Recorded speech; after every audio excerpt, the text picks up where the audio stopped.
Amen. We're going to go to 1 Samuel, the 30th chapter. Amen. Anybody need a word this morning? Yes. Amen. Anybody want to go higher? Yes. All right, all right. Amen. We're going to start at that first verse in the book of Samuel, the 30th chapter. Amen.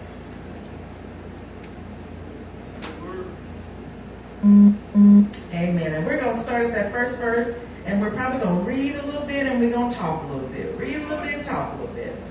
Amen. But the subject, Sister Edwards, as you write in your notes, our subject is some things are worth fighting for. All right. Some things are worth fighting for.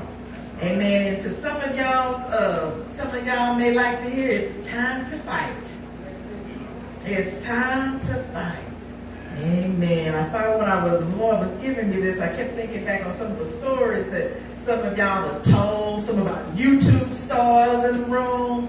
Amen. On some of the fights they've had. Amen. But we know that sometimes there is a time to fight. Amen. And I want you to know that there are some things worth fighting for. So starting at that first verse. And it said, and it came to pass when David and his men were come to Ziklag on the third day, that the Amalekites had invaded the south and in Ziklag, and smitten Ziklag, and burned it with fire, and had taken the women captives that were therein. They slew not any, either great or small, but carried them away, and went their own way. And so David and his men came to the city, and behold, it was burned with fire, and their wives and their sons and their daughters were taken captive. Amen. Talking about some things are worth fighting for. David, as we know, we've kind of studied in our Sunday school lesson recently, King David, he had some issues with King Saul. And so he was not necessarily at this particular time fighting on behalf of Israel. But he had actually been fighting at this time on behalf of King Achish. Amen, which was actually of Gath, which was actually an enemy of Israel. And he had just come back, if you read the chapter before, that king, some of his generals said, you know what, we're getting ready to go up against Israel, and we don't want to take a chance in the middle of the battle that David is going to turn sides and go back with his people. So he sent them away. And so as he was going back to Ziklag, where he and his men had been taking refuge, they see that it is in fire. It is on fire. Amen. And they see that when they get there, that they see that their wives and their children and their possessions had been taken. They left the city unprotected, and this was the result. That everything that they loved, everything that they treasured was taken. And how many of you know that while you were out trying to do something good, that the devil came in and he took some of the things that you treasured. He took your children. He took your peace in your home. He took your health. You were trying to do something good, but things didn't go that way. The enemy came in and snatched stuff out of your house. But I want you to know it's worth fighting for. It's worth fighting for on today. And it was so in that fourth verse that then David and the people that were with him lifted up their voice and wept until they had no more power to weep. Have you ever been like that where you just cried all night long? You cried until you couldn't cry no more. You were so hurt. The situation hurt you so bad that you just kept crying and you cried and you woke up. You know, you had that...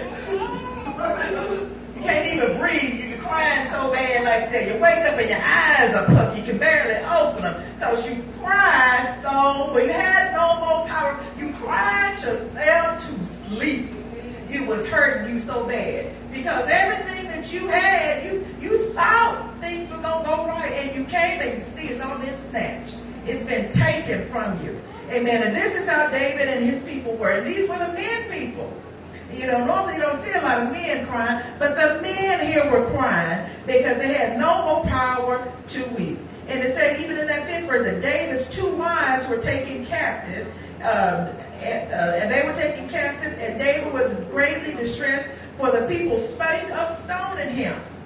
They were so, people were so hurt, because not only was it David's wives taken, but their wives and their children and their possessions were taken. And sometimes when people are hurting, they want to hurt somebody. Hurt people hurt people.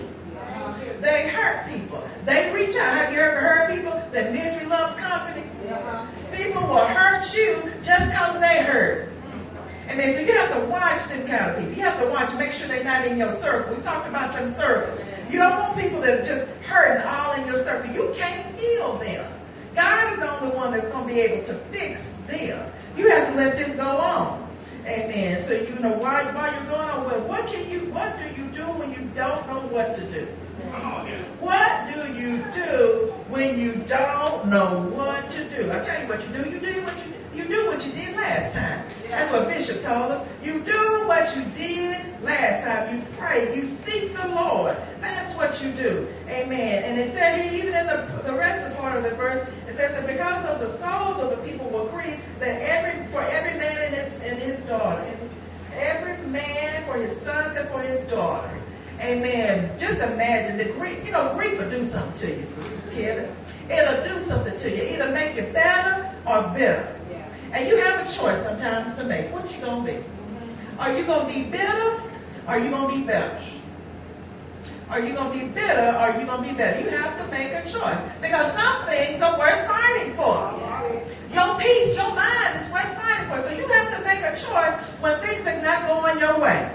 Amen. And David's choice, as we see at the end of that verse, was, but David encouraged himself in the Lord, his God. Amen. I tell you, when things are not going the way you want, when it looks like things are being snatched, being stolen from you, your health is being stolen, your dreams are being stolen, your future is being stolen, your mind is being stolen, your peace is being stolen, what will you do? What will you do? I tell you what, we should be like David. We should encourage ourselves, Brother Edwards. We should encourage ourselves in the Lord. Don't get no self-talk. This is talking about I am, all this affirmation. I love affirmations. Please don't misunderstand me. I love positive affirmation. But there's a time when you don't need affirmation, self-affirmation. You need to get you a word from the Lord. You need to seek the Lord while he may be found so that you can get a turnaround in your situation. Because I tell you, there are some things worth fighting for. There are some things worth fighting for. And there comes a time when you can't go have no pity party. The pity party don't work. Woe is me. It happened to me. This may be sad, this may be mean, but I tell you what, something happening to everybody. There's drama in everybody's life. And my drama may not be your drama, but we all got drama. Amen. And sometimes you just have to say, I'm going to have to dust myself off and I'm going to have to get up. I'm going to have to get up because there's something worth fighting for. I can't stay here forever. I can't stay here forever. I can't stay down forever. I got to get up. And so David encouraged himself. Amen. When trouble comes, and it's coming, you have to determine, are you going to give up? You're going to give in. You're going to stay down, you're going to get up. What you going to do? And sometimes when we're tempted to, sometimes we even tempted to stop fighting. You have the drama in your life. You thought you and your children hadn't gotten along in so long. It's like, well, maybe we don't need no relationship with my children. Maybe my marriage is just going to be like this all the way. Maybe I'll always just be broke. Maybe I should just settle in the situation. Amen. That's what the devil will want to tell you. I'm just going to settle for the way it is, Crystal. I'm just going to settle. It don't have to, I don't need no better. It can just stay like this. But the devil is a lie. There are some things worth fighting for. Your peace is worth fighting for. Your marriage is worth fighting for. Amen. It's worth fighting for. Amen. Your calling is worth fighting for. No matter what the enemy say, he's a lie. And so David does the right thing. He, as a leader, as a man, amen, and watch people during troubled times, what they do. You know, a lot of times people easy to talk all that big talk when things are going right, but you see the character of a person in tough times. Come on, you see the integrity of a person in tough times. Amen. We see here in that 7th verse that David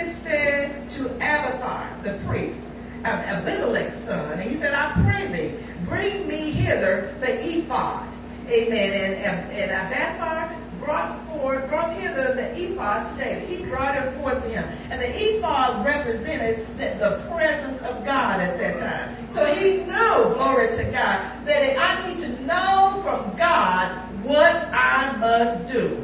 Don't call Miss Cleo and try to find out what you need to do.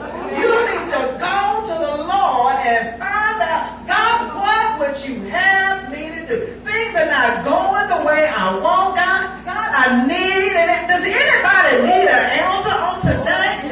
Does anybody, do you need an answer? You've tried it your way. You've tried it your way. And it didn't work. You tried it the way your friend said it did. But it didn't work. But I tell you what, if you seek the Lord, glory to God. If you seek the Lord while he may be found, call upon him while he is there, he will give you an answer. I tell you he will. I tell you he will. But the only way you can come, I'm telling you now, you need a relationship with him. I can't call on 911. He be like, I don't even see the number on the caller ID because I don't know who it is.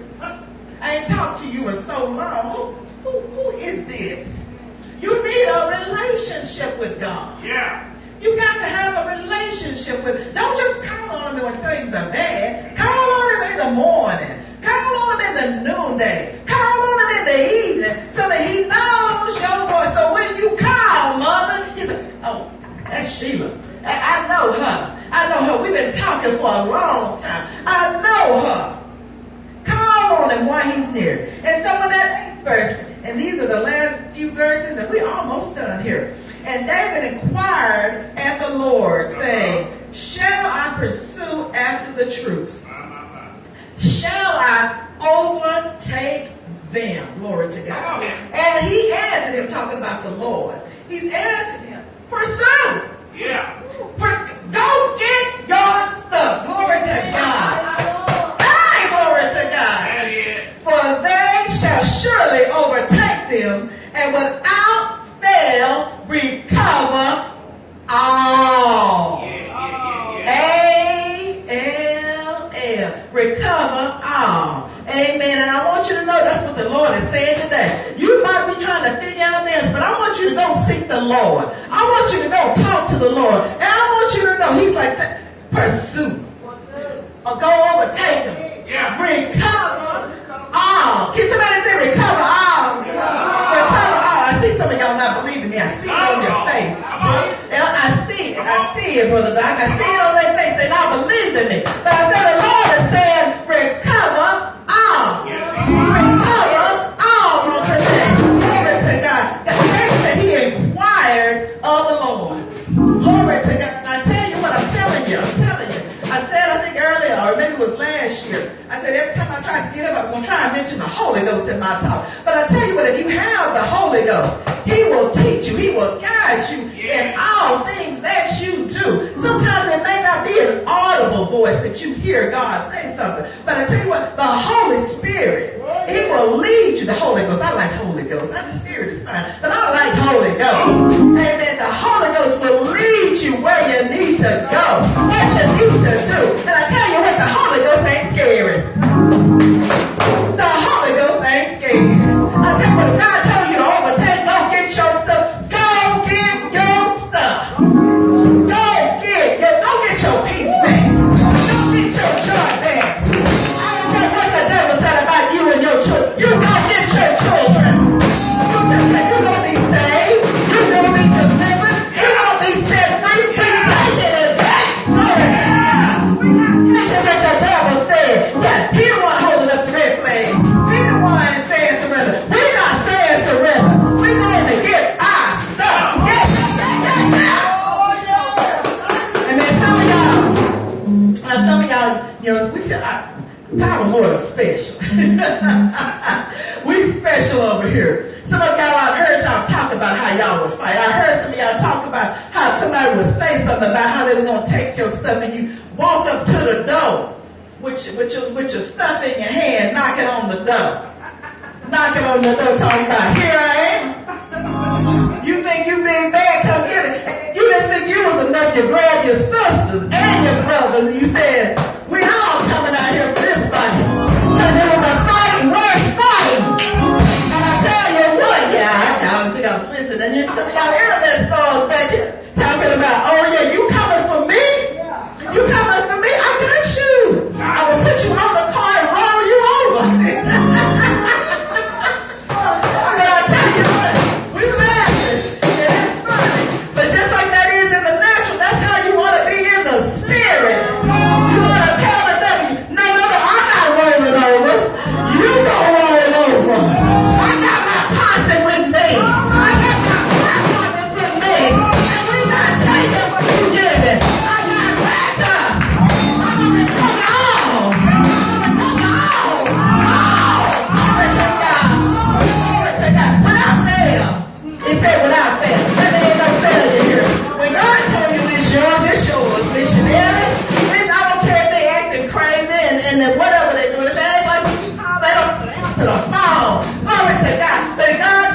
and me and a friend, we normally got along pretty well. But this time we wasn't getting along. We was having some issues. And she was trying to, pick on me and stuff. And it's so happened that this is actually at church. We went to church together.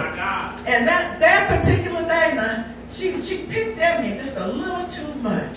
Picked at me just a little too much. And she was talking about, well, you want to fight? And normally I would probably say no because I was in church. But I said, yeah, let's get it on.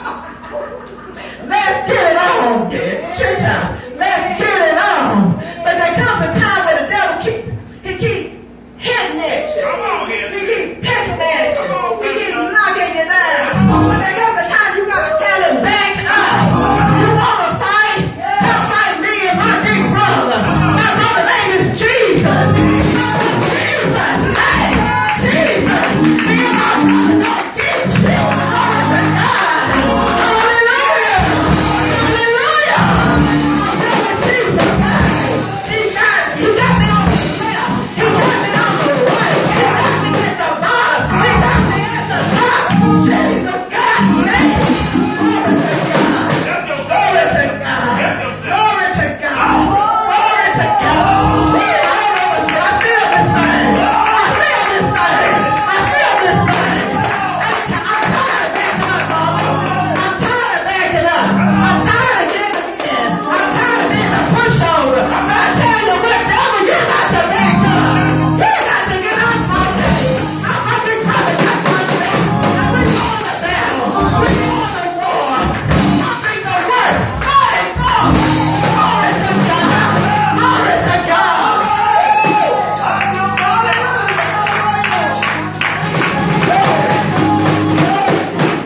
That 8th verse. And oh my God, the 17th verse. We're going to drop down to 17. That 17th verse. After he got the word from God. Now see what he did? He got the word from God. He got a word from God. I want you to go pursue. I want you to go get your stuff. Go get your stuff. Go get your stuff. Glory to God. And it said David smote them from the twilight even until the evening of the next day. And there escaped not a man from them. Said 400 young men which rode upon camels and fled. And David recovered all that the Amalekites had taken away, and David rescued his wives. And there was nothing lacking to them, neither great nor small or great, neither sons nor daughter, neither spoil, nor anything that they had taken from them. David recovered all.